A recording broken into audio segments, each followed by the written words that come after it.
Hi, my name is Vishal. In this video, I'll show you how to rig a gear using utilities. So I have gear primitive in Maya itself. So I'll just go to the polygon primitives and then choose the gear here. So I will rotate this so that it stands vertical. For that, I've chosen rotation tool and I'm pressing J on the keyboard so that I can rotate by 15-degree increment, so that it exactly rotates 90-degree. And I just go to the attributes here, and then we have certain options here. So we have sides 16. Okay, let it be that way. We have radius 1, perfectly okay. Internal radius, that doesn't matter. And we have the height, and I just put the height to 0.1 and height subdivisions to 1, and I just wanted to keep it very simple.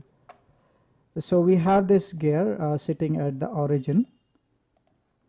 Okay, I'll delete by type history and freeze the transformations, and then I will duplicate this and then move that in the x-axis 1 unit away, sorry, 2 units away.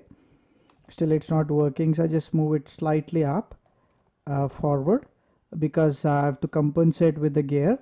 Now I need to rotate this gear. I have a clear number. I know this is 360 degree in the axis and I have 16 teeth for the gear, so I'm using the calculator here. 360 divided by 16 is 22.5, which is the angle between teeth.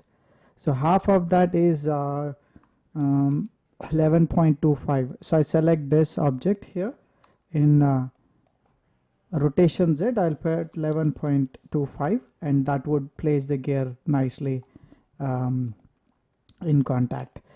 So I need to first freeze the transformation here for both of them, and this one is gear 1 and this one is the gear 2 object. So let's open this both objects in the node editor. So I'll just open Windows node editor here and then open both of the gears and add them into the node editor. So I just go to the transform nodes of the gears. I put gear 1 one side and gear 2 on the other side, and I press tab on the keyboard and then create multiply divide node. Okay, this node will multiply, divide, or there is one more option called power, and there is no operation also. I'll just open that and show you. So we have 4 options: no operation, multiply, divide, and power. So I just leave that for now, and I press 3 on the keyboard. Press 3 on the keyboard. So what multiply divide node does is it will multiply this number with this number and gives you the output. So we have the first box which is x-axis, the second box which is the y-axis, the third box which is the z-axis. Now if I select the gear and then rotate, the axis in which I am rotating is the z-axis. So I'm going to open the rotation z here, and I'm going to open the input z and then connect that here. So there is a node automatically created called unit conversion. There might be some issue between degrees and radians, so it is converting that thing. Now I just open the output and then open the rotation of the gear 2. So as the multiplication is happening in the z axis, so I need to take the output from the z and connect it to the rotation z. Again, there is a unit conversion. Now if I select the gear 1 and rotate, the gear 2 will be rotated. But if you notice, I'm rotating the gear 1, and whenever I am rotating this value, let's say if I am rotating it to 12 degrees, the other gear is also rotating 12 degrees here. Why is that happening is in multiply divide node, the value of the gear 1 is coming here, which is 12 degrees, and that is multiplying by 1, which is again 12, and that output is going to gear 2, which is again at 12. But here when I rotate the gear 1 in the clockwise, the gear 2 should rotate in the counterclockwise. So to do that, I select the multiply divide node, and then here in the gear input Z, input 2Z, I'll put a value of -1. Now you should see when I rotate the gear, the other gear is rotating, but this gear is rotating in the counterclockwise. It is quite simple. But how about if I've got gears with different sizes? So let's see that also.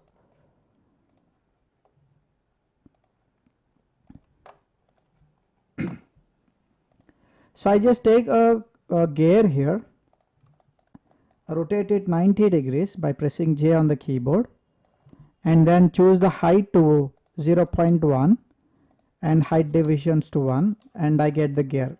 Now what happens if I got a gear with different sizes?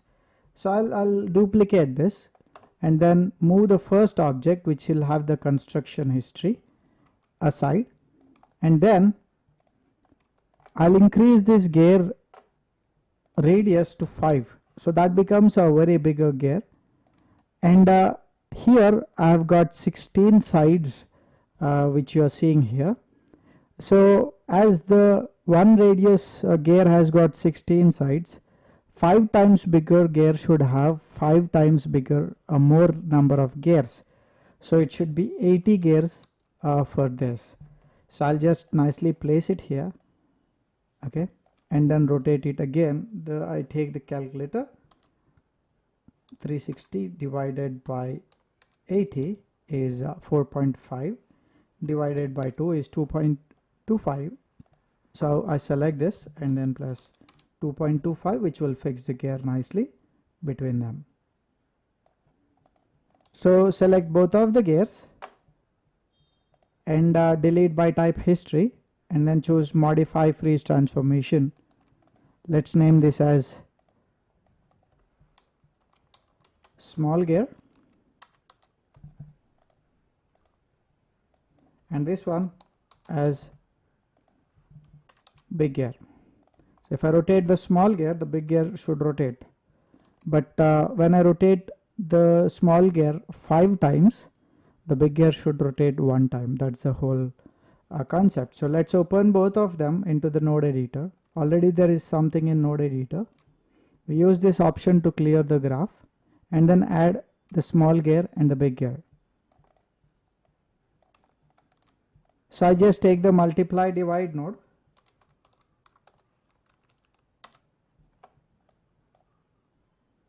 press 3, press 3, press 3, rotation Z goes to the input Z,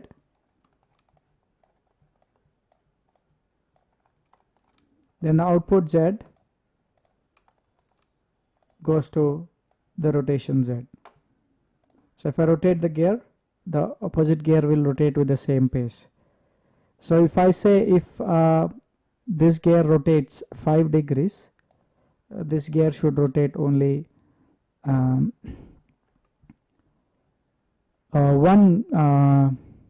degree. So what I do is I just select this multiply divide node, and then there is an option called multiplication.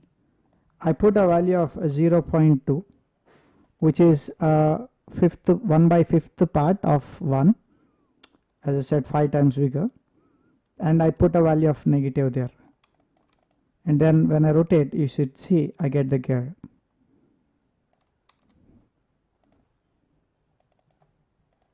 Alternately, I can choose divide and then put -5, will do the same thing.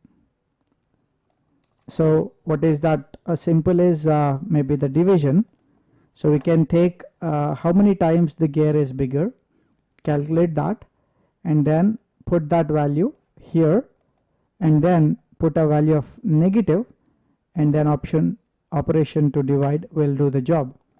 So if you rotate the small gear, the big gear will rotate with the same pace. So 5 rotations of small gear gives 1 rotation of the big gear, and you can use this in the mechanics. And small additional tip, and that is I can select the small gear in rotation Z. I can select that and then go to the expressions and then select that particular small gear dot rotation Z, and here equals to time. Just write that, and then when you create, the small gear will automatically rotate with the playback. Okay, the small gear rotates automatically. Just you play and the gear keeps rotating. If you feel that the gear is rotating very slow, then you can multiply time with any number. If you want 5 times speed than what it was earlier, then multiply it by 5, and then you get the gear rotating with more speed. Hope you like this video. Thank you.